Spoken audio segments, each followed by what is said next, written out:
नमस्ते दोस्तों। नेताजी सुभाष चंद्र बोस एक ऐसा नाम जिसे भूल पाना मुमकिन नहीं। वो सिर्फ एक फ्रीडम फाइटर नहीं थे, बल्कि एक ऐसी सोच थे जो ब्रिटिश रूल के खिलाफ एक अलग क्रांति लेकर आए। लेकिन 1945 के बाद उनका क्या हुआ, ये आज भी देश के सबसे बड़े रहस्यों में से एक है।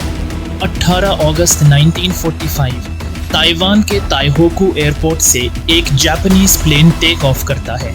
कहा जाता है नेताजी उसमें सफर कर रहे थे और प्लेन क्रैश में उनकी मौत हो गई। लेकिन दोस्तों, इस स्टोरी में एक बड़ी दिक्कत है।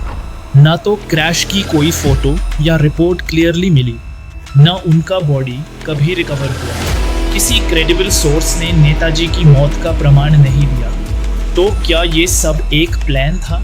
क्या नेताजी जिंदा थे, और अगर हाँ तो वो कहाँ गए? इसी बीच एक नाम उभार कर आता है, गुमनामी बाबा।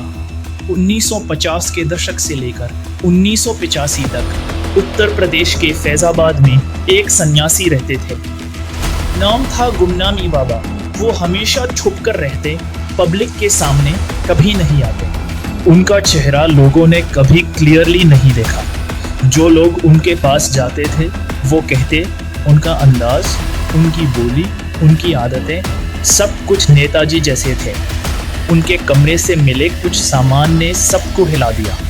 एक जर्मन टाइपराइटर, INA के कॉन्फिडेंशियल डॉक्यूमेंट्स, नेताजी के चश्मे और बोस फैमिली के ओरिजिनल लेटर्स। 1985 में गुमनामी बाबा की डेथ के बाद उनका कमरा सर्च किया गया। हैंड राइटिंग एक्सपर्ट्स ने कहा ये लिखावट सुभाष चंद्र बोस से मिलती है। नेताजी की रिश्तेदार ललिता बोस ने कहा गुमनामी बाबा ही नेताजी थे। लेकिन जब DNA टेस्ट हुआ तो रिजल्ट इनकंक्लूसिव निकला। सरकार ने इसे ऑफिशियली कभी एक्सेप्ट नहीं किया।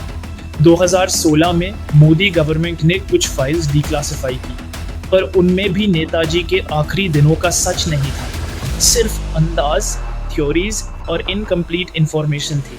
तो सवाल फिर उठता है, अगर गुमनामी बाबा नेताजी नहीं थे तो उनके पास ये सब पर्सनल आइटम्स कैसे आए? उनका कमरा CID जैसे सिक्योरिटी में क्यों था? उनका जीवन इतना गोपनीय क्यों था? क्या नेताजी USSR गए थे? क्या उन्होंने अपनी आइडेंटिटी छुपाकर कोई सीक्रेट मिशन कंप्लीट किया? या वो इसीलिए सामने नहीं आए क्योंकि भारत की पॉलिटिक्स उस वक्त उनकी वापसी बर्दाश्त नहीं कर पाती? ये सवाल अब भी जिंदा है, और जब तक उनका जवाब नहीं मिलता तब तक नेताजी की कहानी अधूरी रहेगी। एक देश के असली हीरो को उनका सच और सम्मान तभी मिलेगा जब हम इस रहस्य का सच समझ पाएंगे। जय हिंद।